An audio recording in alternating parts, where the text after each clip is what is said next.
gracing us with her plant knowledge. You know, now that spring is starting to sprung, Yes. a lot of plants are getting happy. There's a lot of blooming in the air, a lot of allergies. Yes. I know. Me too. I'm a botanist with allergies. That's what I like to say. It's not good. That's an occupational hazard, Yes. Marlene. Yes. Okay, how do you get rid of gnats on plants? Okay, so I get this question a lot, and this is actually at our research greenhouses. We have a problem with gnats all the time. So a few gnats, and in general, they don't really harm a plant. So they bury underground, lay their eggs, and then it's the larvae that will crawl around in the soil. So if it's really heavy, yes, possibly they could undermine a root system of a houseplant. Few easy ways to control it. Lay about an inch of sand on top of your soil, and that sort of acts as a desiccant. They won't go down in there, and pretty soon the cycle will stop.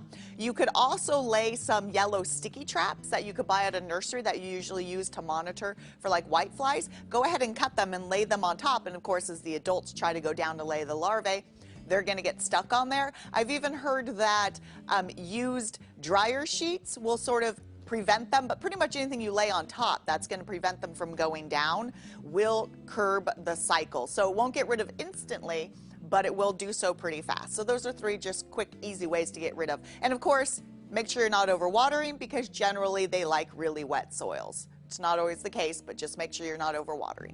Okay, this one is saying, what is wrong with our Swiss cheese plant? Can I just prune off the leaves? Is that the official name of this plant? It's Monstera deliciosa, but it's called Swiss cheese, obviously. That makes sense. Because of the holes on it, and as interesting thing is the plant grows higher up in the canopy of the tropics. It develops the holes, so when the wind blows, it actually does passive cooling through the holes. That's the point of the holes. But that looks like it's actually outside. So I'm wondering if that's more frost damage than salt, because that's, you know, ends of leaves will brown. You've heard me speak about that and using bottled water. But yes, ones that look like that, go ahead and prune them off. If it was outside, it probably got a touch of the cold. They're tropical. They could handle being outside in the winter, but they definitely need to be a little bit protected. And as houseplants, they're great. But anytime you have large leaves, you're going to notice them browning because they don't cycle through as much. So a leaf like that, go ahead and remove. And hopefully there's new ones. It looks like there's new ones starting. So it's all good. Just use bottled water if it continues, even with the warming temperatures. Okay, next one is saying, what is this? So that is one of the ornamental oxalis. I think that one might be, I don't want to necessarily say the species triangularis, but it is an oxalis, so it dies down and comes back. It's not a horrible oxalis. Like we all know that some of the oxalis could be very weedy. And that spot on it looks like a leaf spot that almost looks like something splashed on it. And then it either burnt from the sun hitting it or an oil, but I have a feeling it was just a leaf spot.